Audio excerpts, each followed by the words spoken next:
First question तो Mendelian inheritance का ही ले रहे हैं, एकदम ध्यान से पढ़ो, फटाफट क्विक सॉल्व होना चाहिए। Blue flowered and white flower plant, कौन सा होगा डोमिनेंट? ब्लू। कभी भी कोई भी कलर पिगमेंट आया तो वही डोमिनेंट होगा। ओके, ब्लू हो गया आपका डोमिनेंट। एंड व्हाइट के लिए ले लेते हैं small B. Plant on crossing gave progeny of blue and white flower in the ratio of के, मतलब कलर ही है, पीबी पीबी, ये है ब्लू, ये है white, in the ratio of 60:40। What ratio of blue and white is expected if the blue flowers are self-pollinated? Okay, बताओ, ये बोल रहा है क्या रेशियो होगा? पहले रेशियो बताओ, रेशियो क्या होगा? फिनोटिपिक पूछ रहा है या जीनोटिपिक बोल रहा है, ये बताओ। फिनोटिपिक बोल रहा है, कलर बोला है उसने। डोमिनेंट, हेट्रोजाइगस, होमोजाइगस कोई बात नहीं की है, कलर्ड बोल रहा है, तो सिंपली फिनोटिपिक। अब ये हेट्रोजाइगस डोमिनेंट ब्लू पूछ रहा है, तो हेट्रोजाइगस डोमिनेंट भी हो सकता है, होमोजाइगस भी डोमिनेंट हो सकता है। तो फटाफट सेल्फिंग मतलब F1 क्रॉस के रेशियो क्या होते हैं? जरूरत ही नहीं है लिखने की। फिनोटिपिक रेशियो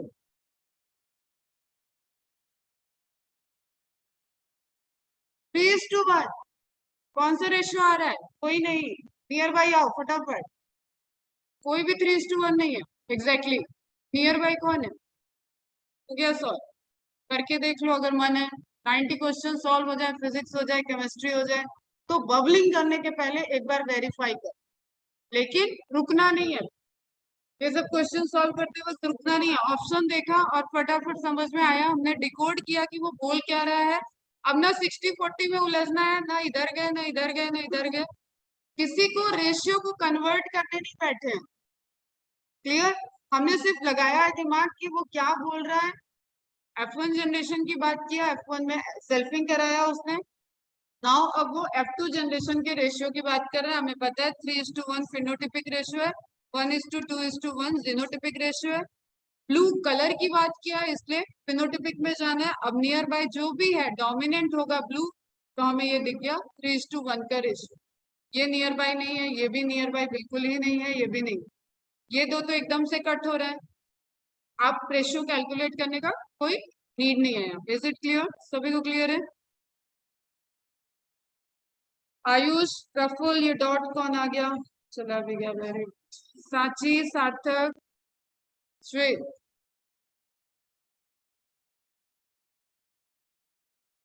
क्लियर है बच्चा? इसलिए मैंने बोला था रिवाइज कर लेना concept.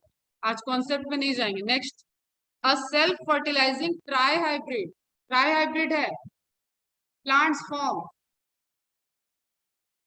Number of gamete and number of zygote. Zygote, ठीक है, जाइगोट। फिर रुक गए। Number of gamete, self fertilising है, पहले आ जाओ, क्या होगा? Homozygous, heterozygous. F1 generation heterozygous, ठीक है, कोई भी कैरेक्टर ले लेते हैं हम। हेट्रोजाइगस क्या? A B C, C C B B A A, ये हो गया हमारा tri hybrid. Possibility of gamete 2 की पावर n, कितना? हेट्रोजाइगस पोजीशन वैसे ही लिखवा दिया है तुम लोगों को, तुरंत याद होना चाहिए। Number of gamete 8, possibility of zygote row में 8, कॉलम में 8, 64। 8 into 8 यही तो कर रहे हो बेटा ना, हर जगह यही कर रहे हो ना, ठीक है। तो 8 into 8 64, 8 different gametes and 64 different zygote. इसका मतलब चेकर बोर्ड में कितने खाने बनेंगे, ब्लॉक्स बनेंगे? 64। क्यों? क्योंकि 8 आपके मेल गैमेट बन रहा है, 8 आपके फीमेल गैमेट बन रहे हैं चेकर बोर्ड में, 8 आपने रो में रखा, 8 आपने कॉलम में रखा। 8 into 8 64। ओके, रेशियो वगैरह ट्राई हाइब्रिड का सब दिया हुआ है, वो आप एकदम अच्छे से याद होना चाहिए। ये सब क्वेश्चन पे रुकना नहीं है, कुछ भी आपको कैलकुलेट नहीं करना, जहाँ कैलकुलेशन है सो चुके हैं। In a plant red fruit is dominant, dominant फटाफट लिया हमने red, over yellow fruit recessive है red yellow, and tallness is dominant, di hybrid cross आ रहा है over shortness. If a plant with RRTT genotype is crossed with a plant that is RRTT, देखो यहाँ पे ट्रिक लगा दिया examiner ने, ना ये F1 जनरेशन है ना ये F2 जनरेशन है, इन्होंने एक कॉम्बिनेशन दे दी RRTT। अगर ये F1 होती तो ये RR होता, कट RR होता तो ये टेस्ट क्रॉस हो जाता, टेस्ट क्रॉस हो जाता तुरंत रिसेसिव पेरेंट से हम क्रॉस करा देते। क्लियर है? सबको क्लियर है? ये वो नहीं है। अब हमें क्या करना पड़ेगा, हमें रुकना पड़ेगा।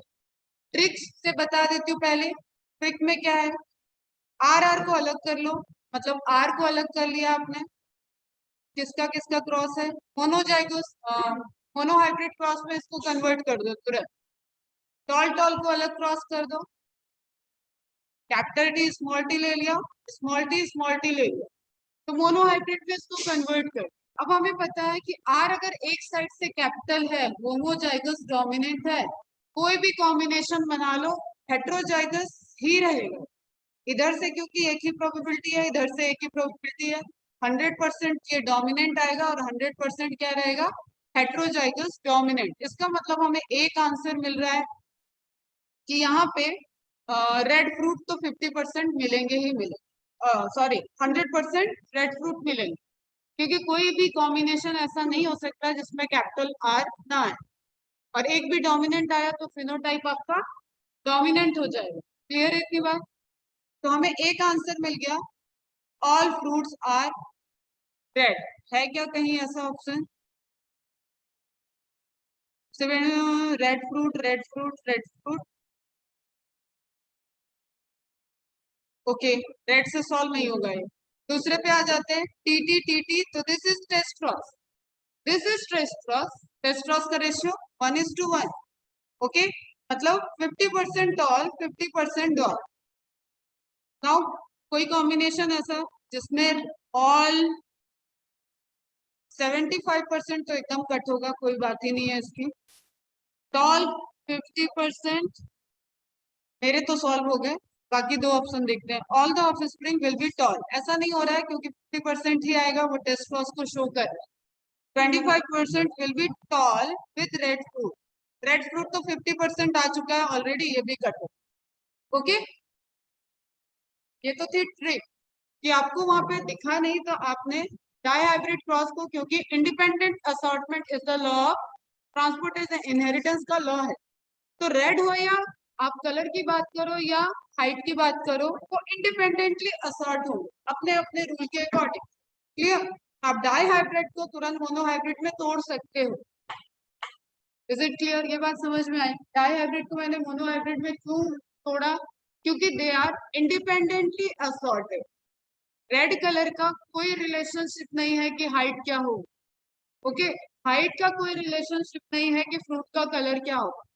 तो हमने दोनों कैरेक्टर को ऐसे लॉजिकली मोनोहाइब्रिड में कन्वर्ट किया, और कन्वर्ट करने की भी जरूरत नहीं है। जैसे ही आपको क्रॉसिंग में, ट्रिक में ध्यान रखो, लिख लो ये, कहीं कहीं क्रॉसिंग में अगर होमोजाइगस डोमिनेंट दिख रहा है, मतलब वो 100% डोमिनेंट ही आएगा। तो पहला तो ऑप्शन आपका यही होना चाहिए। अब यहाँ ट्रिक क्या थी, एग्जामिनर ने क्वेश्चन, ये प्रीवियस ईयर का क्वेश्चन है, एग्जामिनर ने क्वेश्चन में गेम खेल दिया है कि ऑल नहीं दिया है उसने सही में, और जो सिर्फ ऑल करता वो पहला ऑप्शन गलत करता। ठीक है, हमें दूसरे पे भी जाना था, विल बी टॉल और doll, all will be toll दिया है, इसके लिए हमें दिख रहा है कि कैपिटल टी के साथ रेसेसिव है, रेसेसिव तो आएगा ही आएगा, 100% गैमेट इधर से रेसेसिव आएगा और इधर से 50% गैमेट रेसेसिव है, तो एक तो ऐसे फॉर्म होगा ही होगा।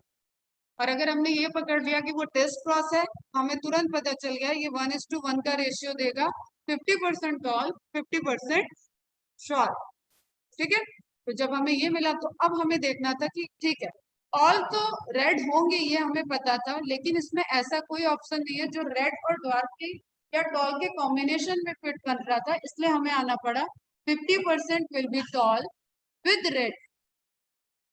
ओके, ड्वार्फ भी रेड फ्रूट के साथ ही है और टॉल भी रेड फ्रूट के साथ ही है, जिसका एक ऑप्शन और करेक्ट हो सकता है 100% 100% red fruit with 50% tall and 50% dwarf. एक ऑप्शन और हो सकता है यहाँ पे 50% will be dwarf with red fruit. ये सारे ऑप्शन करेक्ट हैं, क्लियर। लेकिन जो गिवन ऑप्शन है उसके अकॉर्डिंग हमने चूज किया और क्वेश्चन हमारा सॉल्व हुआ। क्लियर है, सबको समझ में आया? तुम लोग को समझ में आया?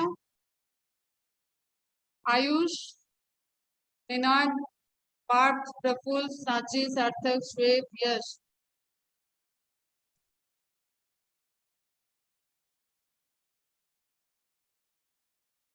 नेक्स्ट तुम लोग पढ़ो और करो जरा, बहुत इजी है।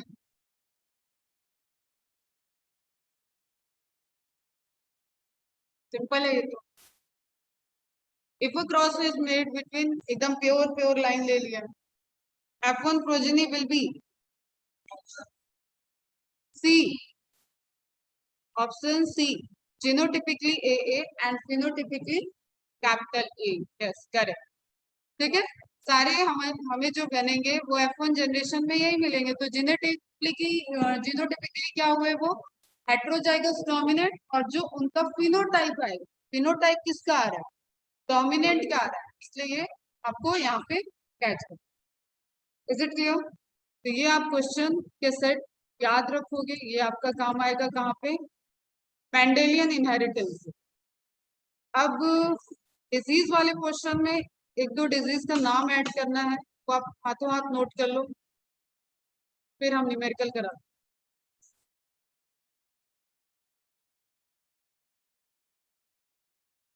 ये तो मैं आपको भेज दूंगी, इसको नहीं नोट। साइटोप्लाज्मिक इनहेरिटेंस रह गया था सिंपल। वहां पे आपको याद क्या रखना है कि साइटोप्लाज्म का कंट्रीब्यूशन किस पे, देखो डीएनए और कहाँ है सेल में, पहले तो तुम लोग डीएनए और कहाँ है सेल में? डीएनए में म्यूटेशन की बात की हमने डिसऑर्डर में, न्यूक्लियस के अंदर डीएनए, इसके अलावा कहाँ डीएनए है? माइटोकॉन्ड्रिया में डीएनए है। अगर हम ह्यूमन जेनेटिक्स पढ़ रहे हैं तो ह्यूमन जेनेटिक्स में माइटोकॉन्ड्रियल डीएनए है। माइटोकॉन्ड्रिया को गैमेट में कौन कंट्रीब्यूट करता है? स्पर्म कंट्रीब्यूट करता है, एग कंट्रीब्यूट करता है। माइटोकॉन्ड्रिया कहाँ पे प्रेजेंट है? एग कंट्रीब्यूट करता है, ठीक है। Acrosomal head penetrate, reaction, gametes, nucleus, centriole transfer हो रहा है स्पर्म से, उसके बाद उधर मियोसिस कंप्लीट हो रही है। लेकिन साइज किसका बड़ा है? एग का। साइटोप्लाज्म किसके अंदर है? एग का। यूनिसेल्ड है एग, यूकैरियोट है तो माइटोकॉन्ड्रिया होगा। डीएनए लेके और कहाँ है हिडन डीएनए?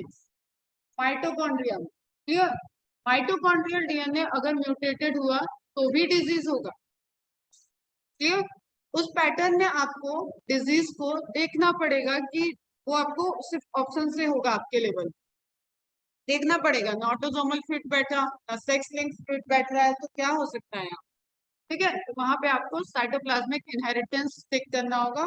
साइटोप्लाज्म में डीएनए नहीं होता है, ये कॉन्सेप्ट क्लियर रखो। माइटोकॉन्ड्रिया के अंदर डीएनए है। माइटोकॉन्ड्रिया अपना ओन प्रोकैरियोटिक बिहेवियर शो करता है, याद है 70s राइबोसोम डीएनए। उस केस में माइटोकॉन्ड्रियल डीएनए अगर म्यूटेटेड होगा तो मदर में जो डीएनए ट्रांसफर होगा, मदर गैमेट से जो डीएनए आएगा वो दो सोर्स से आ रहा था। न्यूक्लियर डीएनए नॉर्मल आया है, लेकिन माइटोकॉन्ड्रियल डीएनए, और पता है ना माइटोकॉन्ड्रिया बाइनरी फ्यूजन करता है किस फेज में? G1S G2 किस फेज में? बेटा यही सब, ये सब क्वेश्चन है। G2 फेज में करता है, ठीक है। माइटोकॉन्ड्रिया अपने आप को डबल कर लेते हैं, सेंट्रियोल डीएनए सब एस फेज में डबल होते हैं। अब एम फेज की तैयारी हो रही है। एम फेज के लिए एनर्जी चाहिए, एटीपी मॉलिक्यूल चाहिए, तो माइटोकॉन्ड्रिया के नंबर बढ़ाने होते हैं, स्पिंडल अपरेटस बनाने के लिए एनर्जी चाहिए, माइक्रोट्यूब्यूल एसोसिएशन के लिए एनर्जी चाहिए। एक एक माइक्रो स्पिंडल फाइबर जो है वो 30 एटीपी यूज करता है for the formation, for the attachment of kinetochore. उसके लिए जो एनर्जी चाहिए, इसलिए माइटोकॉन्ड्रिया डिवाइड होता है बाइनरी फ्यूजन से और वो वहां प्रेजेंट रहे। ड्यू टू रिफ्रैक्टिव इंडेक्स, जो ऑर्गेनल होते हैं वो आपको दिखते नहीं है, ये भी मैंने बताया, लेकिन ऑर्गेनल वहां पे रहते हैं। न्यूक्लियर मेम्ब्रेन डिसअपियर होता है तो ER में पार्ट करता है, ER में एंटर हो, ER का पार्ट हो जाता है और रीअपेयर होता है।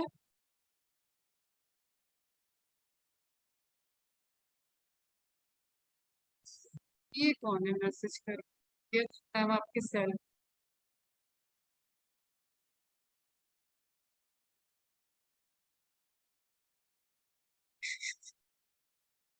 ER में पार्टिसिपेट करता है, जब रीअपियर होगा तो ER उसी न्यूक्लियर मेम्ब्रेन को दोबारा डेवलप करता है। ठीक है, ये तो आपका सेल डिवीजन में हम चलेगा। तो आपको पता है कि जो गैमेट फॉर्मेशन में साइटोप्लाज्म आया, गैमेट जो बन रहा है जिसके पास रिच है वो है आपका फीमेल गैमेट, और उसके अंदर भी माइटोकॉन्ड्रिया के पास DNA है। तो ऐसे डिजीज जो ऑर्गेनल इनहेरिटेंस में आएगा, अगर प्लांट होगा तो उसके पास एक ऑप्शन और है, क्लोरोप्लास्ट। क्लोरोप्लास्ट के अंदर भी DNA होता है, माइटोकॉन्ड्रिया के अंदर भी DNA होता है। एनिमल है तो हमारे पास क्या ऑप्शन है, माइटोकॉन्ड्रियल इनहेरिटेंस, या उसी को बोलेंगे साइटोप्लाज्मिक इनहेरिटेंस। ठीक है बच्चा, क्लियर है? तो इसमें जीन कहाँ पे प्रेजेंट है, माइटोकॉन्ड्रिया के अंदर। अब एल्बिनिज प्लांट में डिजीज देखो, फटाफट नोट करो तुम लोग। मेल स्टेरिलिटी इन मेज plant, gene of male sterility present in mitochondria, बस इतना इतना नोट करना है। मेल स्टेरिलिटी इन मेज plant, gene of male sterility is present in mitochondria.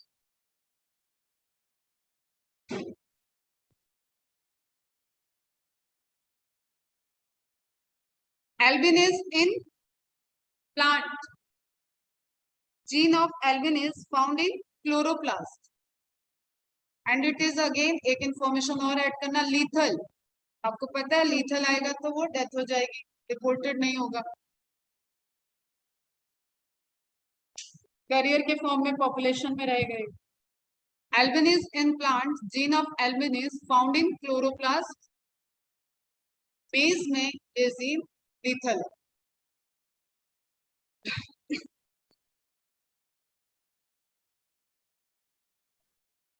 Okay, अब देखो ये प्लांट है, तो प्लांट में क्योंकि क्लोरोप्लास्ट में है तो इट डजंट मैटर कि मेल है या फीमेल है। क्लोरोप्लास्ट तो बेटा दोनों साइड होगा, दोनों साइड से वो कंट्रीब्यूट करेगा। ठीक है, वहां से कंट्रीब्यूशन के फॉर्मेशन के चांस ज्यादा बनते हैं, बट फिर भी चलो। If a normal male plant cross with a female plant which has jeans of male sterility, फिर भी प्लांट के भी केस में गैमेट का साइज जो साइटोप्लाज्मिक कंट्रीब्यूशन होता है वो आपको पता है, ओव्यूल के अंदर एग है, एग के पास ही साइज ज्यादा है, वहां पे साइटोप्लाज्म है। Clear? Then all the generation of male become sterile. कभी कंफ्यूज नहीं करो, उसका हायर जेनेटिक्स में। Here, because a particular gene was present with female, which was inherited by female, कहाँ से inherited हो गया, उसके माइटोकॉन्ड्रिया से inherit। यहाँ पे अगर क्लोरोप्लास्ट से इनहेरिटेड हो रहा है तो बेटा कहीं पे भी इनहेरिटेंस के चांसेस रहते हैं, मोस्टली फीमेल का केस है।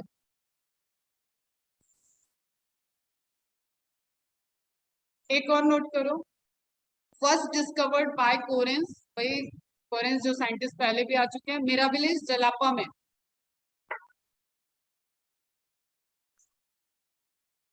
कहाँ आया है इस प्लांट का एग्जाम्पल,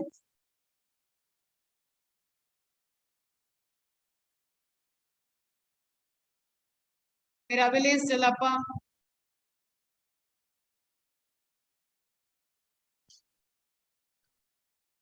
इनकम्प्लीट कोडोमिनेंस, कोरोक्लॉक plant in mirabilis jalapa branch. चलो छोड़ो ये, हमें बाकी डिटेल पे बहुत नहीं जाना। ठीक है, अब ह्यूमन के केस पे इसमें होता है एक होता है मस्कुलर डिजीज। तो आप जेनेटिक मस्कुलर डिजीज लिख लो। मस्कुलर कॉन्ट्रेक्शन में आपने देखा था ना, कैल्शियम का रोल इंपॉर्टेंट है, सार्कोप्लाज्मिक रेटिकुलम, वो सारी चीजों से जब हम देख रहे थे तो वो वाली मैकेनिज्म जो होती है वो डिफेक्टिव हो जाती है, और उस केस में जो ट्रांसफर होता है वहां पे मस्तिष्क जेनेटिक डिसऑर्डर होता है और उसका रीजन होता है माइटोकॉन्ड्रिया। और इस साल के सिविल सर्विसेज के जो आईएएस का एग्जाम हुआ था 10 अक्टूबर को, उसमें माइटोकॉन्ड्रियल डिजीज क्वेश्चन आया। ठीक है, तो उसमें तो खैर वो टफ था थोड़ा, उसमें कॉम्बिनेशन पूछा। एक कॉम्बिनेशन तो करेक्ट था कि फीमेल गैमेट इसको ट्रांसपोर्ट करेगी, female gamete is responsible for inheritance. लेकिन जो दूसरे ट्रीटमेंट से कॉन्सेप्ट थे वो जो पढ़ेगा उसी को पता चलेगा कि जीन थेरेपी पे यहाँ पे क्या होता है। जैसे आपने इन विट्रो फर्टिलाइज, अब ये मैं नॉलेज के लिए बता रही हूँ, जैसे इन विट्रो फर्टिलाइजेशन हुआ ना, तो गैमेट में कोई प्रॉब्लम है तो बाहर आपने हेल्दी गैमेट लिया, फ्यूज किया और जाइगोट इम्प्लांट कर दिया, एम्ब्रियो इम्प्लांट कर दिया अलग अलग लेवल पे। उसी तरीके से at the time of diffusion, at the time of syngamy, mother के गैमेट, फीमेल के गैमेट के अंदर जो माइटोकॉन्ड्रिया है उसको निकाल के हेल्दी माइटोकॉन्ड्रिया से रिप्लेस कर दिया जाए, ये ट्रीटमेंट है।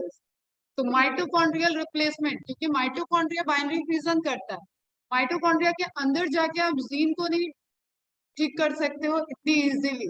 वो प्रोकैरियोटिक की तरह आपको एक सेल को बाहर निकालना पड़ेगा, चाहे वो यूनिसेलुलर हो या क्या हो। समझ में आ रही बात? तो पूरा का पूरा माइटोकॉन्ड्रियल रिप्लेसमेंट थेरेपी होती है जिसमें गैमेट फ्यूजन के पहले करना पड़े। आई बात समझ में? तो ये उसमें एक ऑप्शन था, वो करेक्ट। अब ये डिजीज लिख लो। तुमने क्या पढ़ा? डाउन सिंड्रोम हो चुका है, trisomy on 21 chromosome. Edward syndrome लिखो, कैट क्राई सिंड्रोम लिखो, ट्राइडू चैट भी बोलते हैं, ये सब प्रीवियस ईयर के क्वेश्चन है। 18 क्रोमोसोम में ट्राइसोमी होगा, एडवर्ड में।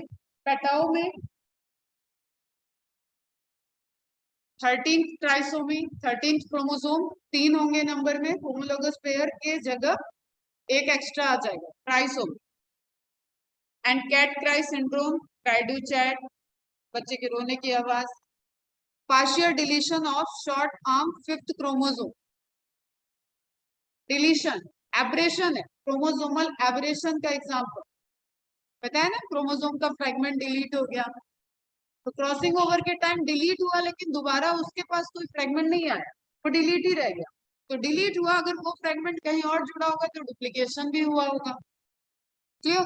नहीं जुड़ा होगा तो कोई बात नहीं, उसके पास उसका पोर्शन आ गया, लेकिन ये तो डिलीटेड रह गया, तो उससे इफेक्ट होता है एक genetic disorder, cri du chat syndrome, partial deletion of short arm of 5th chromosome. Edward, Patau and Catcrive down syndrome, ये है आपके क्रोमोसोमल नंबर से रिलेटेड। तो सेट ऑफ डिजीज पूछ सकता है, डायरेक्ट इनमें से कोई डिजीज रिपीट हो सकती है, मैच द कॉलम में आ सकता है। आप जस्ट एक दो बार अभी देख लोगे, फिर एक दो बार ऐसे क्वेश्चंस आपको बस 1 महीने पहले या जब भी आपका टेस्ट सीरीज चलेगा ना, तो ये टेबल रहेंगी, तो आप बस ऐसे फटाफट फटाफट देखते जाओ, जितनी बार देखा उतना याद रहेगा। क्योंकि याद रखो, इस एग्जाम की खासियत यह है कि आंसर आपके सामने रहेगा, आपको स्पेलिंग नहीं लिखनी है, आपको नाम नहीं याद आ रहा है तो आपको माथापच्ची नहीं करनी है। और ये मेरे एंट्रेंस निकालने की खासियत भी है, ये मैंने जितने एंट्रेंस निकालने हैं वो मैंने इसी इसी भरोसे निकाले, तो नाम हम याद नहीं होता, लेकिन मेरे को इतना पता था मेरे सामने आएगा तो मैं निकाल लूँ। जो मेरी फ्रेंड है उसको नाम याद रहते थे, उसको कॉन्सेप्ट भूल जाता। वैसे वो 90% मार्क्स थे उसके, और मेरिट बेस पे उसकी गवर्नमेंट जॉब बहुत साल पहले ही लगी। बट फर्क होता है, एंट्रेंस वाला फर्क था उसके और मेरे में। ये हो गया था आपका निफर्ट टर्नर। जैकब सिंड्रोम लिख लो, 44 प्लस XYY दिया है शायद, क्या है मैंने एक्स्ट्रा पढ़ाया भी नहीं, तो बस डिजीज का नाम आप नोट कर लो, एक्स्ट्रा वाई क्रोमोसोम, बस इतना लिखना है आपको। सुपर मेल मतलब मेल की कैरेक्टर, अब ये सुपर सुपरमैन नहीं है, ठीक है, सुपर मेल है।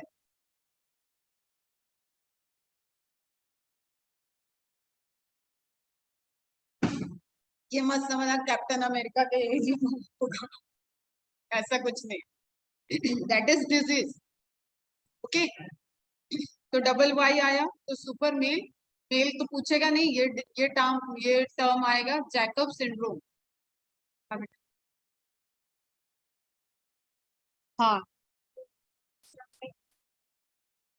थोड़ा बहुत है, मतलब एकदम रेंज के बाहर नहीं जाएगा, थोड़ा खली खली खली खली देखे हो तो, खली जानते हो, इंडियन रेसलर जो, कोई ये डिजीज नहीं है, लेकिन वैसा वैसा हाइट है, एकदम अलग ही लेवल का हाइट, हाथ सब डोमिनेंट है। So the production of testosterone, पहले एक एक्टर होते थे दारा सिंह, एक एक्टर थे दारा सिंह, हनुमान बने पुराने वाले रामायण में। उनको तो मैंने रियल देखा था, मेरे पापा भयंकर उनके फैन भी थे, तो मतलब देख के डर जाओ। एक्चुअली में उन्होंने चलती ट्रेन को रोकने की पावर थी उन्हें, उन्होंने रोका था, खींचा था, ये सब उस टाइम के वो बहुत बड़े पहलवान हुआ करते थे, फिर वो फिल्म इंडस्ट्री में भी आ गए।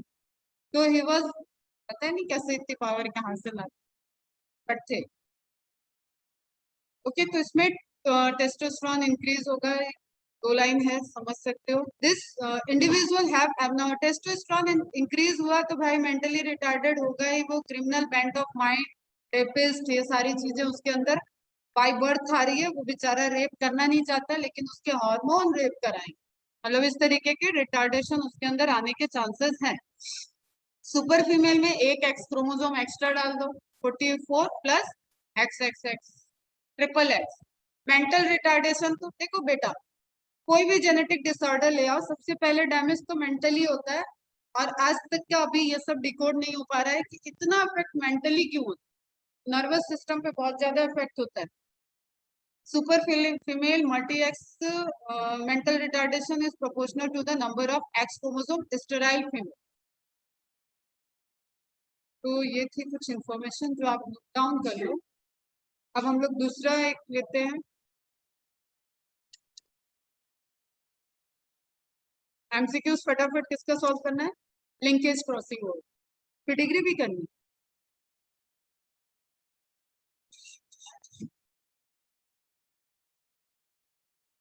डिग्री की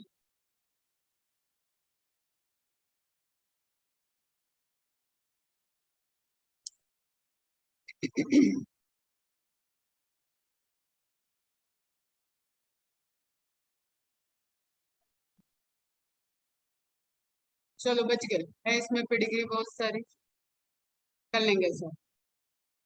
चलो अभी देखो, एक तुम्हारे पास हार्डी वियनबर्ग लॉ पे आएगा, उसको तो बात ही अभी नहीं करते हैं, नेक्स्ट चैप्टर में पढ़ाएंगे। क्लियर? बात किसकी करनी है अपने को, लिंकिंग क्रॉसिंग ओवर। बेटा ये स्क्रीन विजिबल है?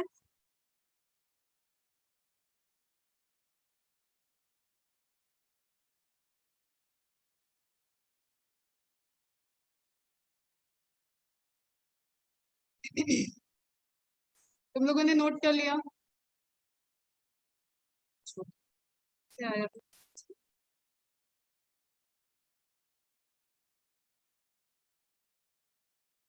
ओके, रिकॉम्बिनेशन का अब फंडामेंटल क्या कह रहा था कि पेरेंट से जितना भी वेरिएशन आएगा, नए वेरिएशन आए, दैट इज रिकॉम्बिनेशन। ये हमारा जनरल रूल है, जो कि धीरे धीरे हमारे इवोल्यूशन में भी रोल प्ले करता है, और विद इन स्पीसीज भी वेरिएशन के लिए रोल प्ले करता है। ठीक है, दो ही तरीके से जेनेटिक चेंजेस हमने देखा, या तो वो जेनेटिक कॉम्बिनेशन से बन रहा होगा, या तो वो फिर म्यूटेशन होगा। तो जो जेनेटिक कॉम्बिनेशन से हो रहा है, मतलब I am talking about the fertilisation, दो गैमेट के फ्यूजन से, और गैमेट के फॉर्मेशन में बैकग्राउंड में आपका प्रोफेज वन में जो क्रॉसिंग ओवर हो रखा है, उसकी वजह से वेरिएशन आता है। तो variation is resultant of which process, अगर कोई एक सेलेक्ट करना होगा तो answer is crossing over, option में। ठीक है, एंड अगर सेक्सुअल रिप्रोडक्शन दे रहा है, answer is again sexual reproduction, crossing over, sexual reproduction, syngamy, सारा लिखा हुआ है, all of the above. Is it clear? लेकिन बेस में, कोर में कहाँ है, prophase one crossing over. Okay, उसमें भी कौन सा स्टेज, पैकाइटिन। क्या क्या है प्रोफेज वन में, ऐसे मत करो, खराब हो जाएगा, आज लास्ट क्लास ले रहे हैं।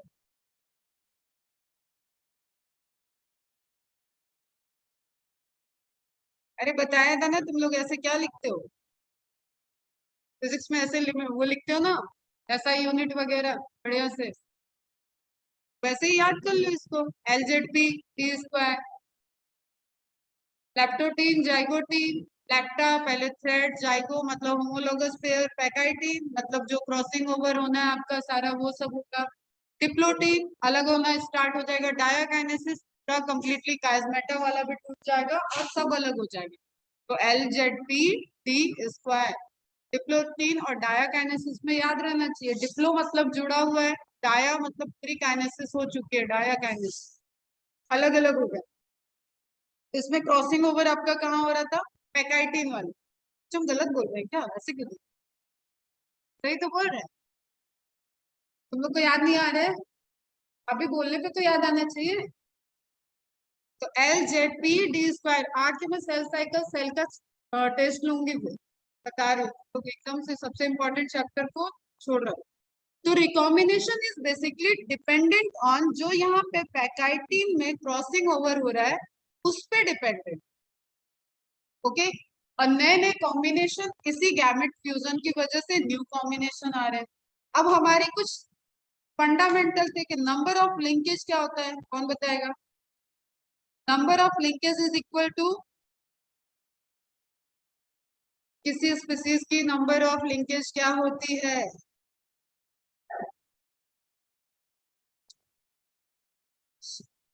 चलो सुनो ध्यान से, यहाँ पे क्या बन रहा है, गैमेट। सेट ऑफ क्रोमोसोम क्या होते हैं, हाँ तो हमको मार डालोगे तुम, यही पढ़ा। 2n से n हो गया, मतलब हम ह्यूमन में आ जाए तो 46 से 23 हो गया।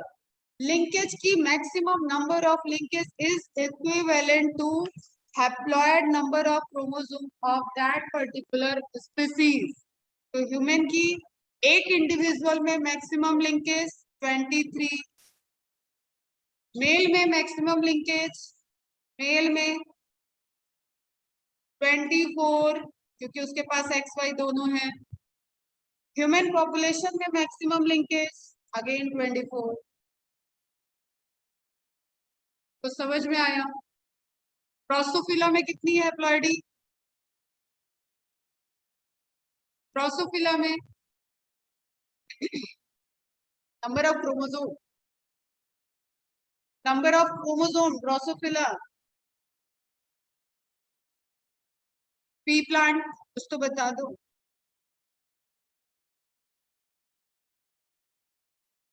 पी प्लांट में नंबर ऑफ क्रोमोसोम कितने क्रोमोसोम पे कैरेक्टरिस्टिक्स पढ़ ली मेंडल जी ने? बेटा ये सब क्वेश्चन तुम्हें याद होने चाहिए। इतना जेनेटिक्स अपना 1 महीने चलाने का मतलब क्या है? अपना भी पूरा प्रिपरेशन डाउन करते हो। बोलो, कोई तो बोल तो रहा है। 7 हैप्लॉइड डिप्लॉइड, 7 इज डिप्लॉइड मतलब लिंकेज 7 है। 7n मत लिख लेना फटाफट, पता चला लिंकेज 7, लिंकेज 7 है तो डिप्लॉयड है। प्लांट तो डिप्लॉयड है, एंजियोस्पर्म डिप्लॉयड होता है ना मेन प्लांट बॉडी। अब हम प्लांट किंगडम में चले तो डिप्लॉयड होता है तो प्लॉइडी कितनी हुई, 14। बेटा ये तो डायरेक्ट ऐसे क्वेश्चन आएंगे, तुम गलत करके आओगे, छोड़ के आओगे तो कितना बुरा लगेगा बताओ। जितने प्लांट और जो एक्सपेरिमेंटल प्लांट आ गए वो तो आपको याद रखो ना। ओके, तो पी प्लांट की प्लॉइडी है 40 मतलब diploid, number of chromosome 14, linkage 7 क्योंकि वो बाइसेक्सुअल है, वहां पे आप मेल फीमेल नहीं करो। और क्या पूछा मैंने? ड्रोसोफिला, ड्रोसोफिला का कितना है?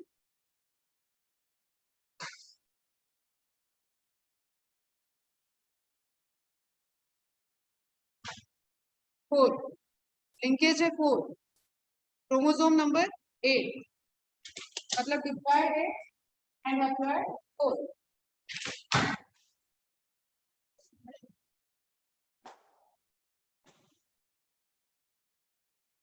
अच्छा चलो बैक आ जाओ। तुम्हें क्या ध्यान रखना है कि नंबर ऑफ लिंकेज अगर तुम्हें आइडेंटिफाई करना है तो थोड़ा सा ह्यूमन के केस में दिमाग ये लगाना है।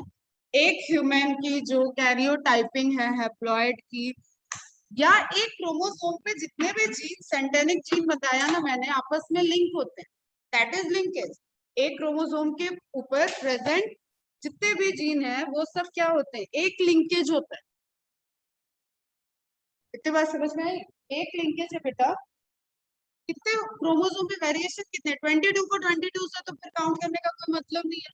Same he homologous pair of gene है, एलील में डिफरेंस हो सकता है लेकिन जीन तो सेम है ना बेटा। हाँ, जीन सेम है ना। हाँ या ना, कुछ तो बोलो, घबराओ मत। नहीं होगा तो आज दोबारा क्लास लेंगे, उसमें कोई आफत नहीं आ रही है, बट जो हम पूछ रहे उतना बताओ, फिर से कॉन्सेप्ट तो रिवाइज करो।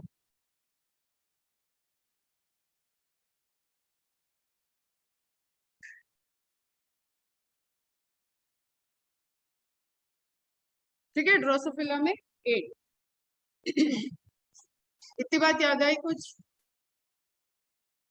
तो लेकिन ह्यूमन के केस में जब आप फीमेल की बात करते हो तो फीमेल के पास फिर से जो एक्स क्रोमोसोम है वो भी तो होमोलोगस ही है, एक्स एक्स। तो फीमेल के केस में कितना गया लिंकेज? 23। मेल के केस में 23 नहीं करना, कट हो जाएगा 24, क्योंकि उसके पास एक एक्स है एक वाई है। पूरे ह्यूमन पॉपुलेशन में इतनी ही पॉसिबिलिटी है 24 की। 22 तो अपना ऑटोसोम चल रहा है, एक एक्स और एक वाई, इससे ज्यादा हमारे पास क्रोमोसोम है नहीं। ट्राइसोमी मोनोसोमी जो पढ़ रहे हो आप, वो इसी में से कोई एक आ रहा है, इसी में से कोई एक जा रहा है। कोई नया कॉम्बिनेशन तो अलग mutation, deletion, addition, duplication, translocation, उसकी बात नहीं कर रहे हैं। हम लिंकेज की बात करें तो कॉम्बिनेशन बनने के पहले की बात करें तो पॉपुलेशन में हमारे पास जो कॉम्बिनेशन है दैट इज 24। और यही कॉम्बिनेशन क्या हो गया? लिंकेज। तो नंबर ऑफ लिंकेज ये दिया हुआ है, नोट्स बना होगा तो वहां पे लिखा हुआ है नंबर ऑफ लिंकेज। जब लिंकेज पढ़ाया तो हमने बताया number of total linkage for a species is the equivalent to the number of chromosome in haploid stage. तीन जो आपको पढ़ना है वो आप फटाफट नोट कर लो। पी प्लांट में लिंकेज कितनी होती है? 7। ये नंबर ऑफ लिंकेज है, परसेंटेज ऑफ लिंकेज में हम क्रोमोसोम पे आएंगे। अभी हम कह रहे हैं कितने लिंकेज हो सकते हैं। Linkage is what? अगर ये एक क्रोमोसोम है, ध्यान से देखो, अगर तुम्हारी पेन क्रोमोसोम है तो इस पे जितने भी जीन प्रेजेंट हैं वो सब आपस में लिंक है। ये कार है, इस कार के अंदर जितने भी सीट हैं वो सब एक कार के अंदर है। ये कार जिधर जाएगी सब जीन उधर जा रहे हैं, इसको तोड़ेगा कौन? Crossing over. तो crossing over is responsible for the breaking of linkage. Clear? कौन कितना टूटेगा वो डिस्टेंस डिसाइड करेगा, तभी हम बोले थे इनवर्सली प्रोपोर्शनल। याद आया? ठीक है, तो दिस इज लिंकेज। अगर कुछ क्वेश्चन पूछ रहा है कि नंबर ऑफ लिंकेज, तो नंबर ऑफ लिंकेज मतलब number of haploid chromosome. Okay, haploid chromosome, या तो आप डायरेक्ट इसी की मीनिंग हो गई कि गैमेट। गैमेट में कितने क्रोमोसोम है?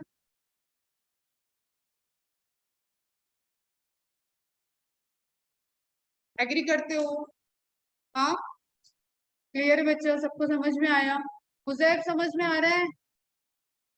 हाँ, तो नंबर ऑफ हैप्लॉइड क्रोमोसोम हो गए उसके लिंकेज, नंबर ऑफ लिंकेज। अब आपने क्या क्या लिखा बेटा?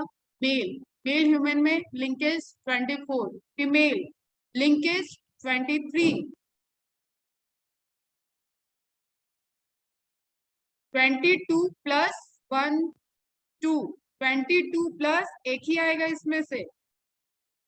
ओके, ह्यूमन तो नोट ही नहीं किया।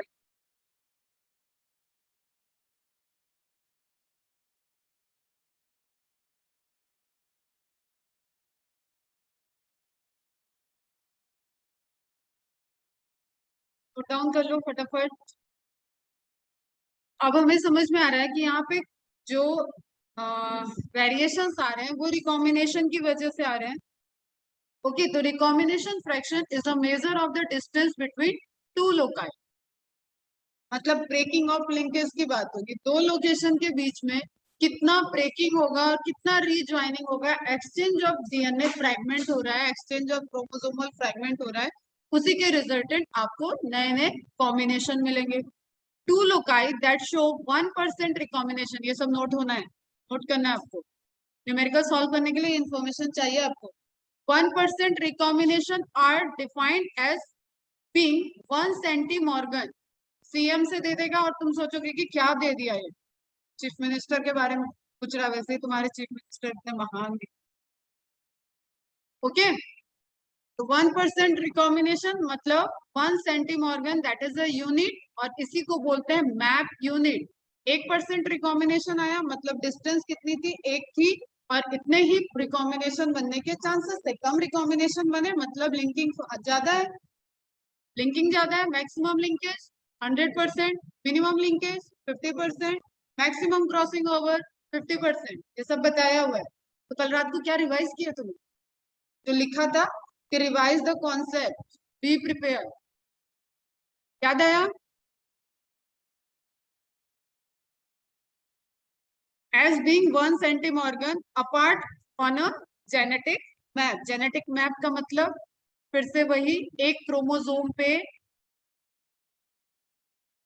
क्रोमोसोमल डिटेल, एक क्रोमोसोम पे कितने जीन्स अटैच्ड हैं, ठीक है, that is the gene mapping genetic map. Okay, clear है? One map unit is equal to 1 सेंटीमॉर्गन।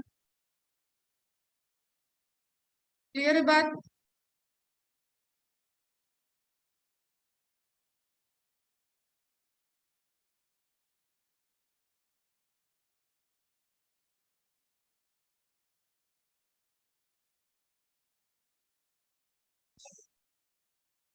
इसी को आप लिख लो, एक 1 mu करके आएगा तो भी यही मीनिंग है, इज इक्वल टू, अब 1% ही क्रॉसिंग ओवर है तभी रिकॉम्बिनेशन 1% हो रहा है, तो इसको क्रॉसिंग ओवर वैल्यू भी बोलते हैं, COV। लिख लो, COV is equal to crossing over value, crossing over value. और क्या इन्फॉर्मेशन होनी चाहिए यहाँ पे, एक और मिसिंग हो रहा है। जो ऊपर मैंने बताया इसका मतलब ही है 1% रिकॉम्बिनेशन। बेटा ध्यान से देखो, जो तीनों वर्ड लिखे हैं ये तुम रिलेट कर पा रहे हो ना? 1 मैप यूनिट मतलब उतनी डिस्टेंस है, बहुत कम डिस्टेंस है मतलब उतना ही क्रॉसिंग ओवर का चांसेस है, तो 1 क्रॉसिंग ओवर की वैल्यू हो गई। और उसी को आप बोल रहे हो उतने ही रिकॉम्बिनेशन बनेंगे, उसी पे बेस्ड रिकॉम्बिनेशन बोलेंगे, तो उसको आप बोल देते हो 1% रिकॉम्बिनेशन। याद है ना वो लिंकेज के टाइम में जो टेबल दिया हुआ है वहां परसेंटेज की बात हुई है, फ्रीक्वेंसी की बात हुई। हाँ, वही बोल रहे हैं। तो 1 map unit is equal to 1% crossing over या crossing over value is equal to 1% recombination। ना लिख लो, एक मैप यूनिट कितनी होती है, 1 सेंटीमॉर्गन। 10 मैप यूनिट 10 सेंटीमॉर्गन, सेंटीमॉर्गन उसकी यूनिट हो गई, और कोई बड़ी बात नहीं। Two genes that undergo independent assortment have recombination frequency of 50%, maximum frequency, maximum crossing over 50%। जैसे 50% के ऊपर गया वो लिंकेज शो करेगा। क्लियर है?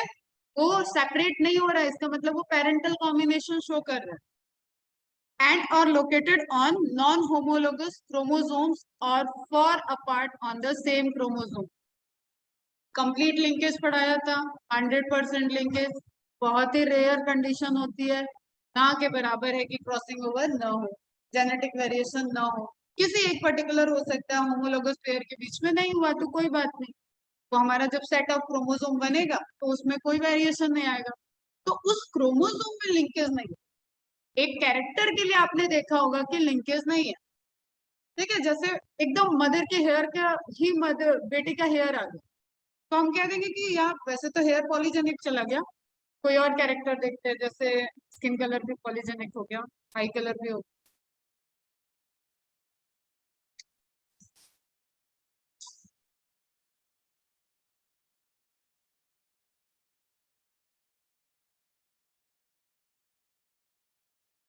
फिंगर की साइज, ठीक है, नेल का शेप, ये सब कैसे हो गए, ये डिसाइडेड है। तो ये अगर एग्जैक्टली सेम दिख रहा है, इसका मतलब कि इनके जो जीन थे उनके होमोलोगस पेयर 100% लिंकेज को शो कर रहे थे, कोई भी वेरिएशन नहीं आया। क्लियर? कोई वेरिएशन नहीं आया, दिस इज वेरी रेयरेस्ट, बहुत रेयर है। ओके, तो अब वेरिएशन आ रहा है, इसमें क्या चांसेस है, किसके किसके बीच में क्रॉसिंग ओवर हो सकता है, या तो ट्रांसपोजोन हो जाए, नॉन होमोलोगस के बीच में हो जाए। क्लियर? और या तो होमोलोगस में शो हो रहा है तो वो बहुत फार्दर डिस्टेंस, दूर दूर अरेंज्ड होंगे, तो वो रिकॉम्बिनेशन में जाएंगे। क्योंकि इसके बीच में अब बहुत सारी पॉसिबिलिटी है कि क्रॉसिंग ओवर हो जाए. Is it clear? Genes with recombination frequency less than 50% are on the same chromosomes are linked. So minimum linkage 50%, maximum linkage crossing over 50%. अगर लेस देन 50% आ रहा है, इसका मतलब वही 4 दोस्त इधर है, 2 दोस्त इधर रह गए, तो इनके बीच में लिंकिंग ज्यादा है, 2 को इन्होंने ग्रुप से निकाल दिया है. ये क्रॉसिंग ओवर है, ये लिंकिंग है, ये ग्रुप जुड़ा हुआ है. ये 2 ये नहीं बोलेंगे इन 4 को मैंने निकाल दिया. आई बात समझ में? क्लियर है बेटा? और इक्विवेलेंट क्या रहेगा? 50-50%. तो दोनों में 50% हमें आ रहा है. जैसे 50% अगर सीओ है और 50% लिंकेज है, 50% के ऊपर ये 60 गया या 52 भी गया, तो ये लिंकेज हो जाएगा और इधर वाला सीओ हो जाएगा. ओके बच्चा? A recombinant frequency of 50% means that genes are unlinked. There are two ways in which genes may be unlinked. They may be on separate chromosome. They may be far apart on the same chromosome. यही possibility है. Linked है, non linked है, या तो दोनों non homologous pair है, not linked है, linkage है लेकिन जीन नॉट लिंक्ड है. इसका मतलब लिंकेज की मैक्सिमम प्रोबेबिलिटी यहाँ पे चल रही है और इनके बीच में क्रॉसिंग ओवर बहुत ज्यादा होगा. लिंकेज कम है, क्रॉसिंग ओवर ज्यादा है, तो उसको आप बोल देते हो कि इनमें सेपरेशन हो रहा है, बार बार रिकॉम्बिनेशन बनने के चांसेस है. इसका मतलब ये जीन्स जो है वो एक क्रोमोसोम पे distantly arranged. Is it clear? अब आप एक फॉर्मूला लिखो. Recombination frequency is equal to recombination frequency. सब लिखो, नोट्स बनाओ, क्वेश्चन सॉल्व करो, खुश हो. Is equal to number of recombinant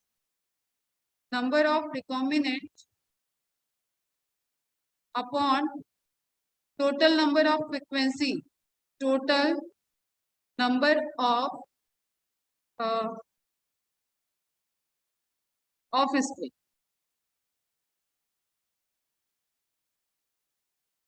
into 100.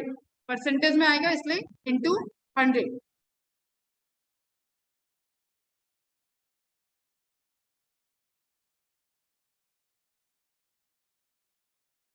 Okay बेटा, ये कॉन्सेप्ट आपको याद ही आ गया होगा, इसको एक्सप्लेन करने की जरूरत नहीं है. वही है पैकाइटिंग, क्रॉसिंग ओवर, प्लाज्मेटा फॉर्मेशन, सेपरेशन, और चारों जो कॉम्बिनेशन नॉन सिस्टर क्रोमेटिड के बनेंगे वो मतलब सिस्टर क्रोमेटिड भी जब सेपरेट होंगे, 4 डॉटर फ्यूचर क्रोमोसोम जो बनेंगे वो चारों अलग अलग कॉम्बिनेशन के होंगे. 2 पेरेंटल ये वाले, प्योर ये, 2 ये बीच के जिनके बीच में क्रॉसिंग ओवर हुआ, तो ये एक नया कॉम्बिनेशन, ये एक नया कॉम्बिनेशन. तो इसके आगे एक इमेज आपने और देखी थी, blue blue and blue pink, pink blue. तो आपको 4 नए कॉम्बिनेशन मिल गए. इसको आप अलग कर लो, इसको आप अलग कर लो, तो ये पैरेंटल होगा, ये वाला रिकॉम्बिनेशन. अब एक क्वेश्चन आया होगा तुम लोगों को, एक या कई क्वेश्चन आ गए थे सिस और ट्रांस पे बेस्ड. कुछ नहीं था, कॉन्सेप्ट आपको नहीं बताते, एक लाइन में समझ में आ जाता. नहीं तो सिस का मतलब पैरेंटल, मतलब नेचुरल वाले पेरेंट. मैंने हमेशा बताया जो प्योर होता है वो नेचुरल होता है, और जो भी हेट्रोजाइगस है वो डोमिनेंट है, सॉरी वो कॉम्बिनेशन, रिकॉम्बिनेशन. और इसमें भी अगर आपको एक वाइल्ड को चूज करना हो तो वो सबसे पहले धरती पे आया. वाइल्ड में कॉम्बिनेशन बनते बनते प्योर हो जाएगा, रिसेसिव कंडीशन आया, तो ये एक कॉम्बिनेशन आया, लेकिन ये भी प्योर है, ये भी प्योर है. और आपने जेनेटिक्स में देखा, जब भी हम स्टार्ट कर रहे थे मेंडेलियन जेनेटिक्स में, तो हमेशा हम प्योर कॉम्बिनेशन को लेके चल रहे थे. इसका मतलब कि अगर आप एक जीन के रिस्पेक्ट में देखते हो तो उस क्रोमोसोम के रिस्पेक्ट में देखते हो, तो उस क्रोमोसोम में ऑल आर डोमिनेंट, सारे कैरेक्टर जो आप देख रहे हो वो डोमिनेंट है, तो भी वो सिस स्टेज बोलते हैं, और प्योर वाले हैं. और सारे रेसेसिव हैं तो भी वो क्या होता है, सिस अरेंजमेंट ऑफ जीन्स. तो सिंपली आप देखो यहाँ पे कैपिटल ए कैपिटल बी के साथ रहना पसंद कर रहा है, क्लियर. स्मॉल ए स्मॉल बी के साथ, रिपल्सन कपलिंग फिनोमेना जो बताया था, तो ये आगे ट्रांसफर होगा तो कैपिटल कैपिटल के साथ रहना पसंद करेगा, कपलिंग, क्लियर. कैपिटल स्मॉल को रिपेल कर रहा है, रिपल्सन. ओके, तो आपको वही ध्यान रखना है कि जो अरेंजमेंट ऑफ जीन है वो डोमिनेंट डोमिनेंट एक क्रोमोसोम पे है, रेसेसिव रेसेसिव दूसरे क्रोमोसोम या अलग है। Is it clear? लेकिन उनके बीच में मिक्सचर नहीं है, हाइब्रिड नहीं। सारे जीन डोमिनेंट है, सिस।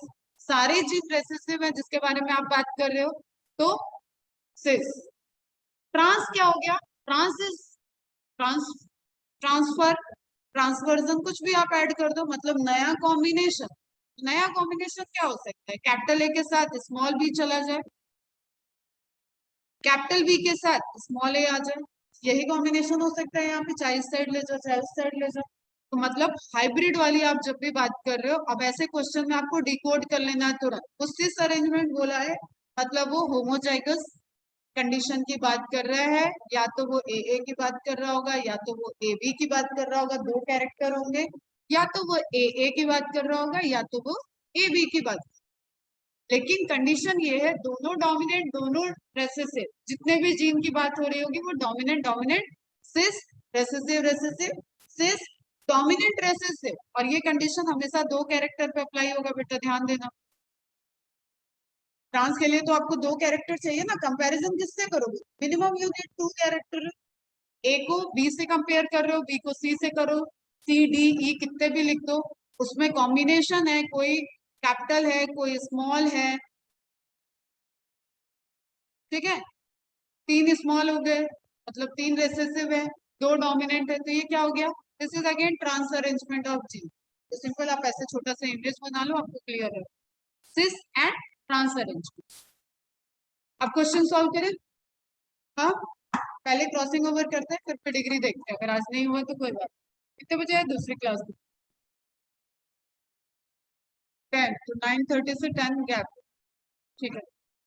चलो अब पढ़ो, जैसे ये तो एकदम डायरेक्ट है। अगर आपको सारे कॉन्सेप्ट समझ में आ गए कि एमपी क्या है, एमयू होना चाहिए, मैप यूनिट, ठीक है। अब क्वेश्चन आते ही कॉन्सेप्ट बैकग्राउंड में, ऑप्शन सामने, clear. The percentage of recombination involving the seed shape and seed colour in a plant, मतलब दो कैरेक्टर की बात कर रहा है, हमें क्वेश्चन देख के लग नहीं रहा कैरेक्टर से रिलेटेड कुछ आएगा। इन अ प्लांट इज 10%, मतलब रिकॉम्बिनेशन फ्रीक्वेंसी इसने दे दी 10%, परसेंटेज में ही देते बेटा, okay. What is the distance between the gene और क्रोमोसोम कंट्रोलिंग दिस कैरेक्टर? मैंने बोला मैप यूनिट कितनी है, is equal to recombination. 10% recombination आया, मतलब जिस जीन की बात कर रहा है वो कितने डिस्टेंस पे अटैच्ड है, अरेंज्ड है, 10। सॉल्व हो गया, कोई कैलकुलेशन नहीं है, इंफॉर्मेशन बेस्ड है। अभी यहाँ लिखवाया था ना बेटा, 1%, 1 mu is equal to 1% COV is equal to 1% recombination. तो 10% रिकॉम्बिनेशन दिया, तो डिस्टेंस कितना हो गया मैप यूनिट में? 10। Is it clear? समझ में आ गई? अब ये जीन है, सीड शेप को आप ए मान लो, सीड कलर को आप बी मान लो, तो वो कह रहा है कि ए और बी के रिकॉम्बिनेंट बन गए, दो कैरेक्टर के आपको रिकॉम्बिनेशन मिल रहा है 10%। इसका मतलब वो ये जानना चाहता है ए और बी कितनी दूरी पे अरेंज। अगर ये 40% होता तो 40 मैप यूनिट हो जाते, सिंपल। क्लियर है साइमा, समझ में आ रहा है बेटा? चलो ये बताओ, पहली पहली बार कर रहे हो थोड़ा टाइम लगेगा, लेकिन यू सॉल्व होता है, 10 सेकंड में सॉल्व होने वाले question. There are 3 genes A B C, percentage of crossing over between A and B 20%, C B and C 28%, and A and C 8%। ये इतना लिखने की जरूरत नहीं पड़ेगी आपको। BAC, BAC,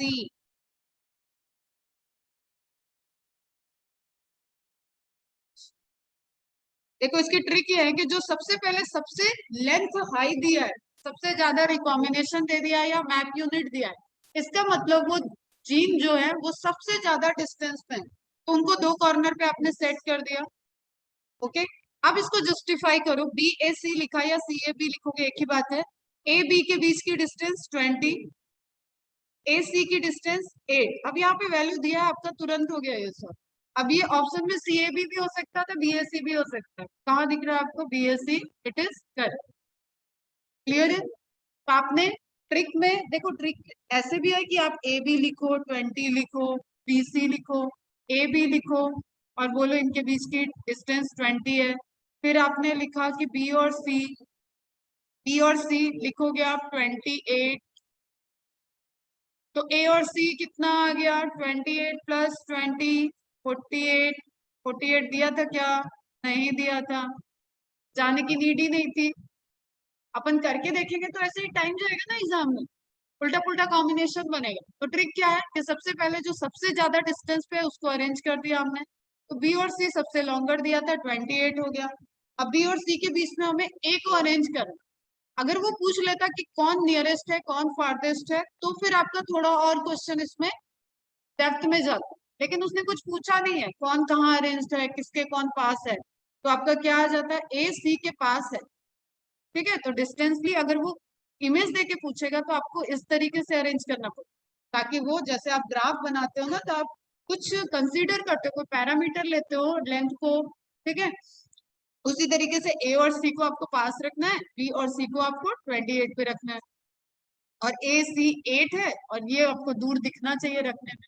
लेकिन ऐसा कुछ पूछा नहीं, तो ये सिंपली CAB या BSc होगा। Is it clear? नेक्स्ट देखो, the distance between the genes ABC and D in mapping unit AD 3.5, BC 1, AB 6, 1.5, AC 5। Trick पे चलो, A और B सबसे दूर है, किस ऑप्शन में है AB?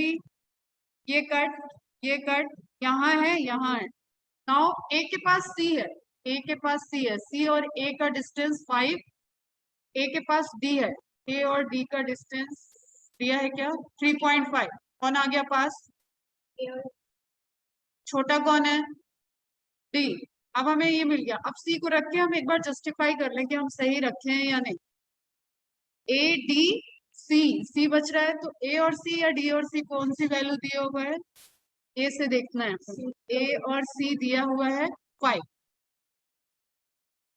और C भी बच गया। अब अपने पास 6 था टोटल डिस्टेंस, 6 माइनस 5 1। BC दिया है क्या? 1, हाँ दिया है, हो गया क्लियर। क्या आ गया sequence? ADCB। Is it clear बच्चा? ये हो गया, ये कट हो। तो दो ऑप्शन हमने तुरंत कट किए, दो बचे हुए ऑप्शन में हमने ऑप्शन को ही जस्टिफाई किया। ओके, 20 सेकंड से 30 सेकंड लगेगा, इससे ज्यादा। आगे बढ़े। Percentage of recombination between A and B is 9%। Map unit 9%, सारे 9, ये सब दिमाग में तुरंत आ जाना चाहिए। A and C is 17%, AC, AB and B and C is 26%। फिर से अरेंजमेंट पूछा है, तो BC सबसे दूर है, A यहीं पे आएगा। अब सीक्वेंस ही पूछा है इससे। B and C is 26%, then the arrangement of gene is BAC। ABC भी दिया है, BCCAB नहीं दिया है।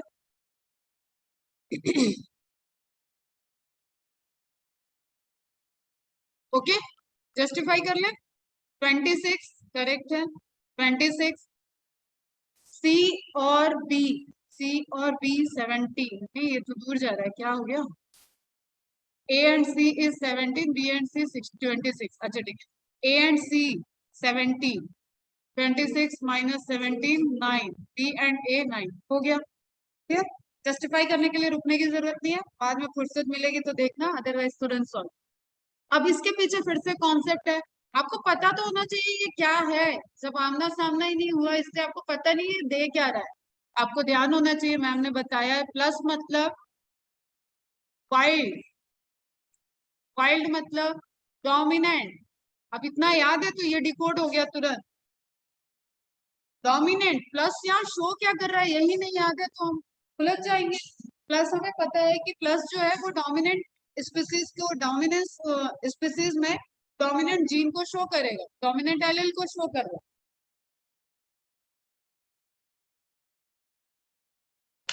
अब पढ़ लेते हैं, टू लिंक जीन मतलब dihybrid. A and B showed 20% recombination, मतलब डिस्टेंस कितनी है? 20 तक ही जा रहे हैं हम। क्रॉसिंग ओवर के चांसेस 20% ही है, सब हमें मिला एक लाइन से। The individual of a dihybrid cross किसके किसके बीच में हुआ, आप देख लो।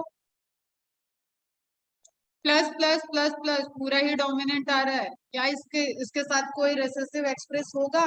नहीं होगा, तो प्लस तो आपको मिलेगा ही मिलेगा। ए बी रेसेसिव रेसेसिव, ठीक है। तो डोमिनेंट ए बी का हमेशा क्या होगा, आपको रेसेसिव ही मिलेगा, आएगा रेसेसिव मतलब। तो आपको क्रॉस किसके बीच कराना है, the individual of a dihybrid cross between plus plus A B, मतलब दो कैरेक्टर के लिए आप देख रहे हो, तो ये है जाइगोट, ये है जाइगोट। सिंपल आपका कहाँ चला गया, होमोजाइगस प्योर, क्लियर। इसके लिए होमोजाइगस, इसके लिए होमोजाइगस, लेकिन ये कैरेक्टर डोमिनेंट है, ये कैरेक्टर रेसेसिव है। अब रेसेसिव कभी भी आएगा तो ये कैरेक्टर तो हमेशा रेसेसिव में ही जाएगा। यहाँ से गैमेट बनाओगे, आपके पास यही गैमेट की प्रोबेबिलिटी है, यही प्रोबेबिलिटी है, ठीक है। इधर से भी यही प्रोबेबिलिटी है, यही दो प्रोबेबिलिटी है। क्रॉस कराओगे आपके पास क्या बनेगा, plus plus A B plus plus A B plus plus A plus plus A plus plus A B plus plus B A, मतलब ए बी और प्लस प्लस बी बी, यही कॉम्बिनेशन है। अब देखते हैं अपन, प्लस प्लस 80%, ए बी 20%, ये आपका डिस्ट्रीब्यूट होगा तो आपका ए और बी ये आएगा आपका। चलो इसको सॉल्व करते हैं थोड़ा। आपके जो गैमेट बन रहे हैं वो बनेगा प्लस प्लस प्लस और ए, प्लस और बी, प्लस और ए, प्लस और बी, फ्यूजन होगा plus A plus plus A plus A B, यही होगा, दूसरा भी यही होगा, प्लस प्लस बी बी एक और हो जाएगा, ठीक है। प्लस प्लस बी ए का तो मतलब एक ही होगा। ये आपके पास पॉसिबिलिटी है, मतलब ये मिल रहा है, ये मिल रहा है और रिकॉम्बिनेंट मिल रहा है। रिकॉम्बिनेंट उसने पहले ही बोल दिया 20%, इसका मतलब 80% आपके पेरेंटल मिल रहे हैं। तो प्लस प्लस ए पेरेंटल है, लेकिन ए भी तो पेरेंटल है नहीं, बी भी तो पेरेंटल, पेरेंटल तो ये है बेटा, पेरेंटल ये है रिकॉम्बिनेशन। तो 20% में 10% इधर ले जाओ, 10% इधर ले जाओ, पेरेंटल हो गया आपका, कितना मिलेगा ये 50% की, मतलब 80%। 20 को माइनस करेंगे तो 80% आ गया, 80% को डिवाइड कर दे तो 40%, 40%।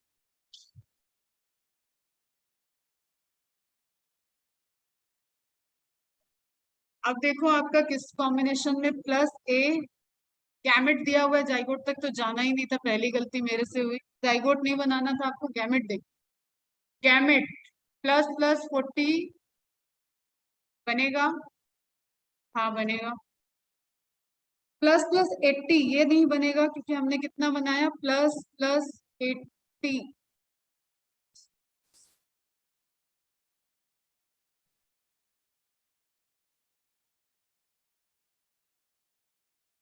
Plus plus 80 A B plus plus 80, dominant और 80, डोमिनेंट और 80 ये आ रहा है आपका,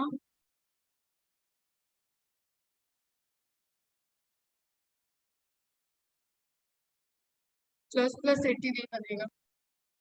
ए बी 20, ए बी 20 मतलब ये आपसे बोल रहा है कि प्लस प्लस का गैमेट 80%, ऐसा तो बनेगा ही नहीं ना, गैमेट तो प्योर आएगा ही नहीं, इसके साथ कॉम्बिनेशन आएगा। तो plus plus 40 A B 40 and A 10 B plus A 10, ये बन रहा है, ये करेक्ट जा रहा है, ये करेक्ट जा रहा है। ए बी का पॉसिबिलिटी हमने देखा था, आपके पास क्या आ रहा था, ए 20% रिकॉम्बिनेशन, ये आपका पेरेंटल कॉम्बिनेशन है, ये आपका पेरेंटल कॉम्बिनेशन है, ये आपका पेरेंटल कॉम्बिनेशन है, ये पेरेंटल कॉम्बिनेशन है। इसके अलावा नए क्या मिल रहे हैं,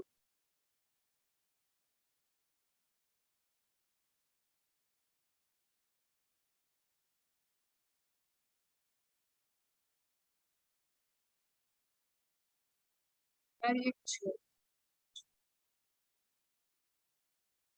two-linked genes A and B show 20% recombination. The individual of dihybrid cross between plus plus plus plus and AB shall show gamete. Gametes पूछा है तो gametes की possibility आपके पास क्या है?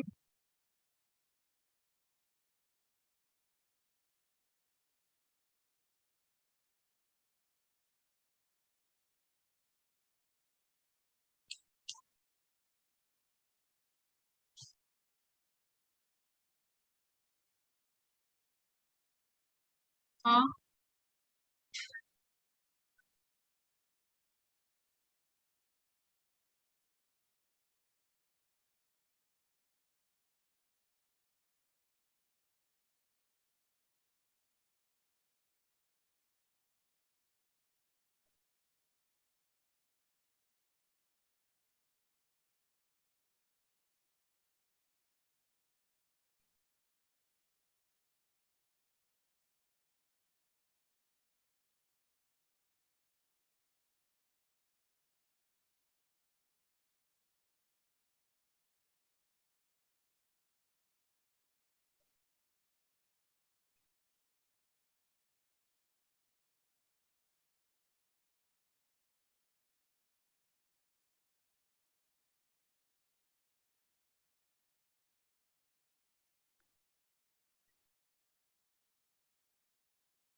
ये पेरेंट ये नहीं है, पेरेंट इनने लिया है ये।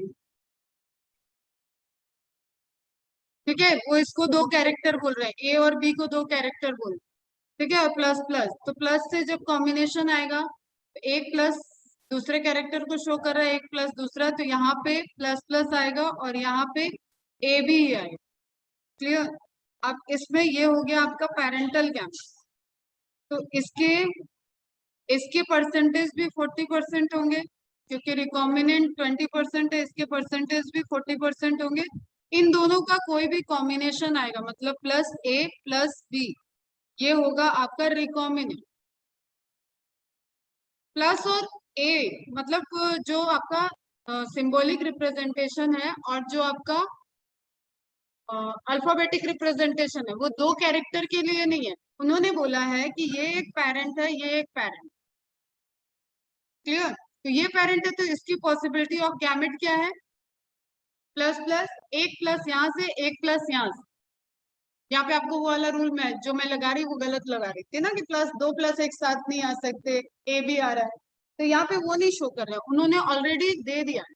ये जाइगोट है मतलब ये इंडिविजुअल का जीनोटाइप है। तो एक प्लस दूसरे कैरेक्टरिस्टिक को शो कर रहा है, एक प्लस दूसरा, और ये इसका एलेल है, ये इसका एलेल है। तो अब यहाँ से आपका क्या गैमेट बना? Plus plus. सेम वे में जो दूसरा पेरेंट है वो ए बी है, ए बी में एक ही गैमेट बनेगा, ए और बी। क्लियर? अब इनके कॉम्बिनेशन के अलावा हमने बोला कि जो भी नए कॉम्बिनेशन होंगे मतलब नए कॉम्बिनेशन आपका क्रॉसिंग ओवर वाला क्या हो गया? प्लस ए वाला और प्लस बी वाला। अब सॉल्व करो, plus A plus B plus plus plus आपका 80% और 20%, तो ये भी पेरेंटल कॉम्बिनेशन है, कट। ए भी आपका पेरेंटल कॉम्बिनेशन है, कट। प्लस प्लस 50%, ए भी 50%, ये भी पेरेंटल कॉम्बिनेशन है, कट। प्लस प्लस 40%, हाँ जा रहा है। ए भी 40% रिकॉम्बिनेंट नहीं है, पेरेंटल है। A and plus plus and A 10% मिला क्या हमें? हाँ मिल रहा है 20% में, एंड प्लस एंड बी 10%। ध्यान से ठीक है, कॉम्बिनेशन क्या दे रहा है ये जरूरी है। ये देखो ये क्रॉस, इसको देखना था मुझे, मैंने इसको ध्यान नहीं दिया। मेरे से क्या मिस्टेक हुई? क्रॉस ये ऑलरेडी लिखा हुआ है, मुझे नहीं क्रॉस के लिए जीनोटाइप नहीं बनाना। वो दिया हुआ था जीनोटाइप की प्लस प्लस प्लस प्लस के बीच में और ए बी के इन दोनों के बीच में क्रॉस हो। तो हमें फॉर्मेशन ऑफ गैमेट यहीं से देखना था। दो आएंगे, नंबर ऑफ जीन हाफ करना है, क्रोमोसोम नंबर हाफ, तो हाफ हो गया तो दो प्लस आ गए, कोई दिक्कत नहीं है। यहाँ से हाफ किया हमने तो एक ए आएगा एक बी आएगा। अब इनके आप जब भी कॉम्बिनेशन, ये हो गए गैमेट। अब रिकॉम्बिनेंट बनेंगे तो वो प्लस ए और प्लस बी। जब रिकॉम्बिनेंट के आप गैमेट बनाओगे तो ये नए कॉम्बिनेशन वाले आएंगे। नए कॉम्बिनेशन वाले के लिए उसने दे रखा है 20%।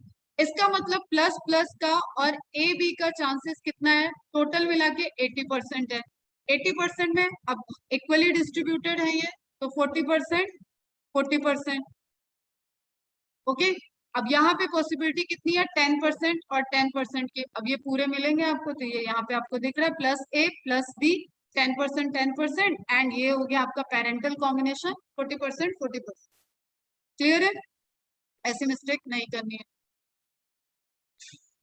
लिंक जीन दिया हुआ है, क्रॉस ओवर वैल्यू दिया हुआ है, तो फटाफट समझ में आ गया, हमें डिस्टेंस दे दिए, अरेंज करना है। देखो कौन सी सबसे दूर है, B and U 30, B and U, B and U, ये cut, B and U 30। B के पास में कौन है, बी के पास में कौन है, डब्ल्यू और टी, दोनों में पास कौन है, बी और टी की डिस्टेंस नहीं दी है। ठीक है, फंसे आप, बी और टी की डिस्टेंस नहीं दी है तो यू डोंट नो, अब दूसरे ऑप्शन पे जाना पड़ेगा। दी है, ठीक है, फिर खत्म हो गई बात। पी एंड डब्ल्यू 10 है, तो मतलब डब्ल्यू इधर आया, टी इधर आ गया, देखो कहाँ है, first we T W you, इसमें तो कोई प्रॉब्लम नहीं आएगी।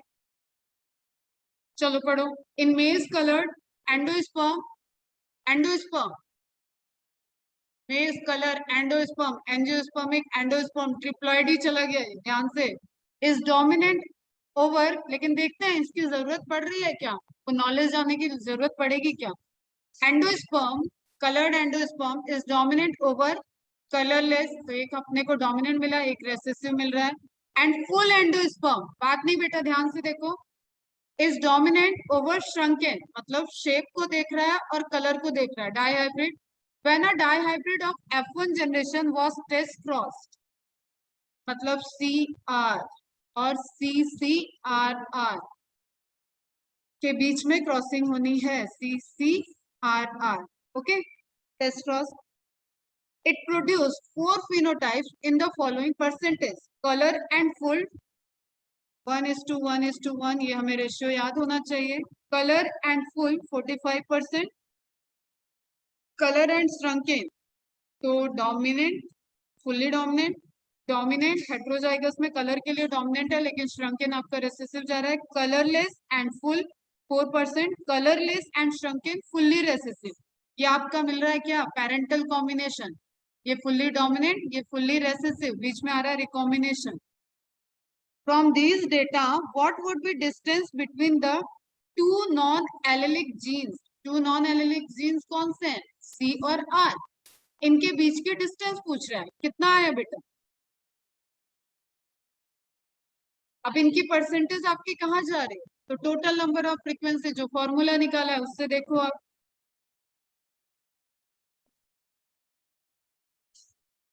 From these data,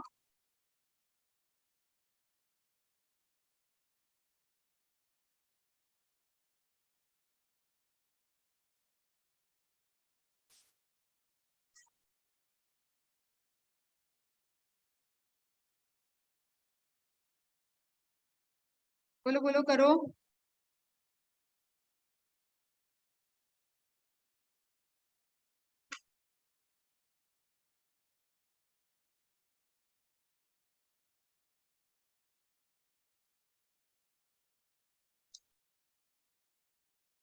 number of recombinant,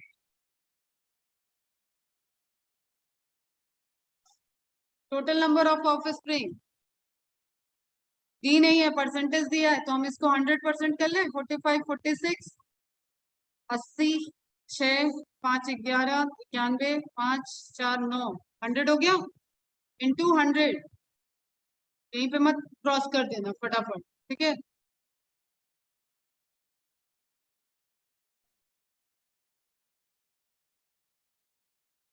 formula याद हो गया, क्लियर है। और क्या कराना,